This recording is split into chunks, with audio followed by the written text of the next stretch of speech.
অনেক দিন ধরেই ঠিক করছিলাম যে কোথাও একটা বেড়াতে যাব, কিন্তু ওই যে কোনো কিছু আগে থেকে ঠিক করলে আমার সফল হয় না। তো তাই জন্য হঠাৎ করেই প্ল্যান করে বেরিয়ে পড়েছিলাম। আর কটার সময় বেরিয়েছিলাম? একেবারে ভোরের বেলা।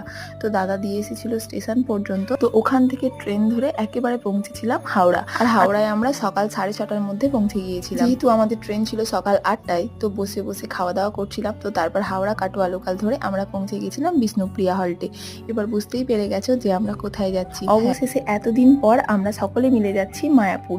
তো বিষ্ণুপ্রিয়া হল্ট থেকে মাত্র 15 টাকার টোটোয় করে আমরা পৌঁছে গেছিলাম নবদ্বীপ ফেরিঘাটে। ওখান থেকে লঞ্চে করে ফাইনালি পৌঁছেছিলাম মায়াপুরে।